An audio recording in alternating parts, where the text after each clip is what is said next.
as I mentioned before, someone who designs for weightlessness or different gravities, you have assumptions about, and you read the NASA handbooks of astronauts' postures, and you assume that, oh, this is probably how it feels like, and you listen to other astronauts, but then you experience it yourself, and it's just totally something that you never anticipated before, something that it's indescribable.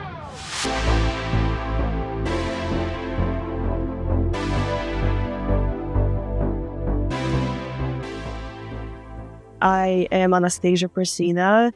I run a space tech startup that focused on developing space habitation systems for improving astronauts' well-being and performance. We developing hardware and software solutions for astronauts' performance and well-being. And we started as a conceptual studio, and then we moved into developing more hardware solutions, subsystems for spacecraft. And this is some of the works we've done. We develop sleeping quarters for astronauts, internal enclosures for space stations, more like conceptual side. My graduate thesis was a chair for the Martian environment when I was at the Sasakawa International Center for Space Architecture.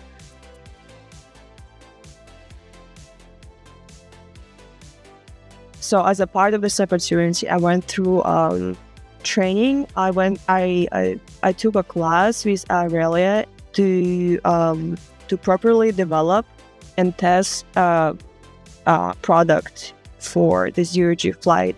So that was a year-long journey. Boarding the plane. Gonna be an astronaut for 30 seconds at a time, 20 times. So it's around 60 minutes.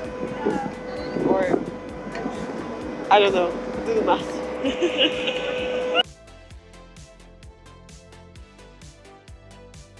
I focused on developing, solving one of the biggest problems in space, which is, astronauts experience poor sleep, leading to productivity loss and safety risk.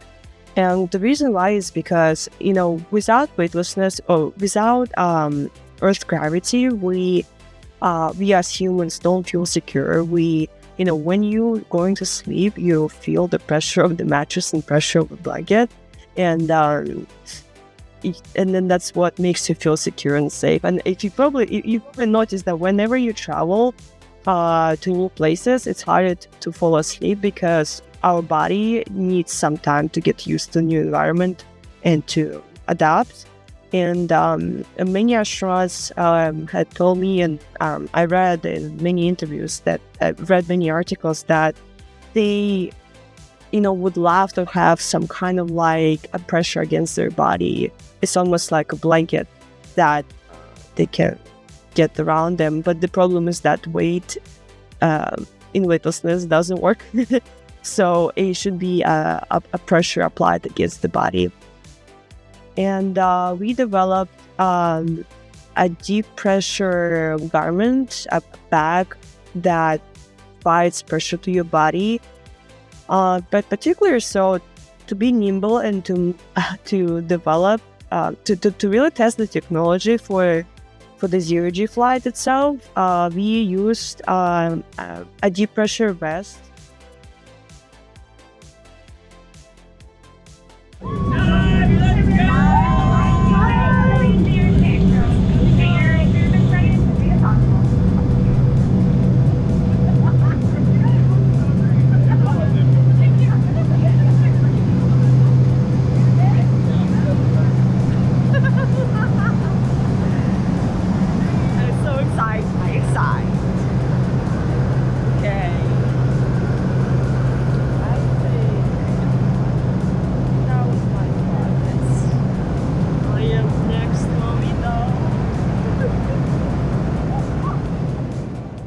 What exactly I was testing on the zero-G flight, whether different variations of pressure can minimize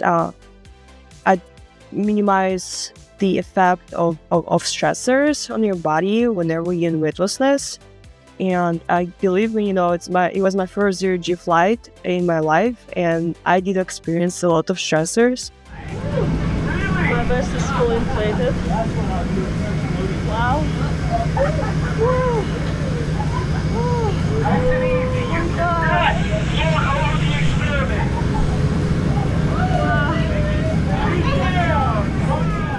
The whole experiment was that me wearing this vest, this is the product image, but I'm wearing it under the flight suit, and I was wearing a heart rate tracking system on my wrist, and so for each parabola, the vest had a pump, has a manual pump that you can inflate the vest, and there are like 3 levels of pressure. So I was testing for different types of pressure, whether it calms my body, and to make sure that I really experience stress, I had a cold pack attached to my leg, and I would expose myself to that cold pack and inflate the vest and see how it goes.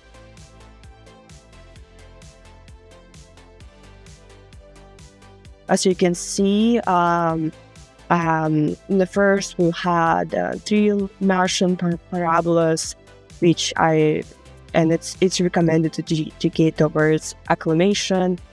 And then the lunar gravity, I started to really figure out, really trying to experience how it feels, because one of my past work I've been working on is architectural standards for different variation of gravities.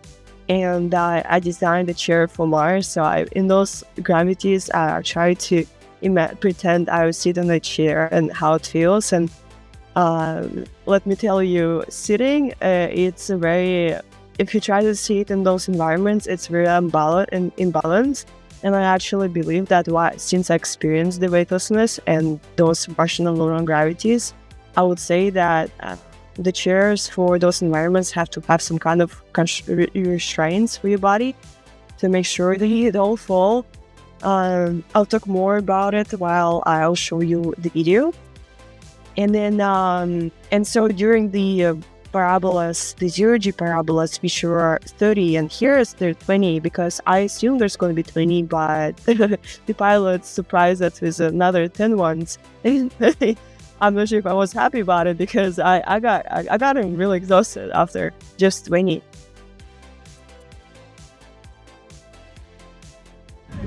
Number 7. Oh, wow. I'm like a balloon. Jesus Christ. I feel like I'm a balloon. I have no muscle. I'm so... Oh, sorry.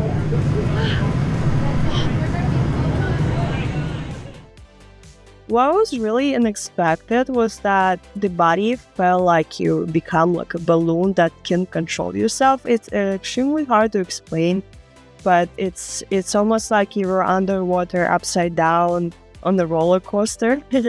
And the only difference I felt in my body, except for weightlessness, of course, is that my head felt like it's overfilling with water, which obviously my blood will run up coming to my legs.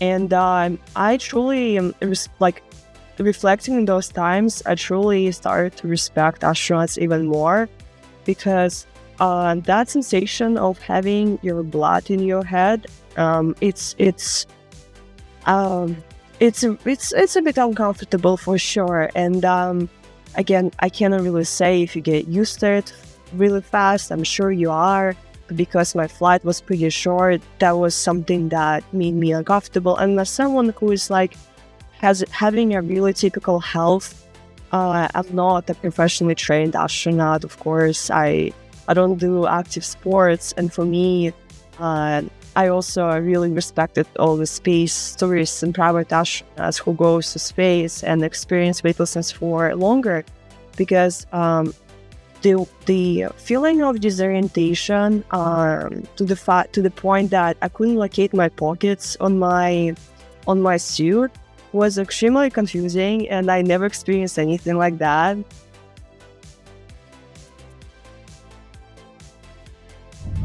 Yeah, the space architect. I really appreciate this.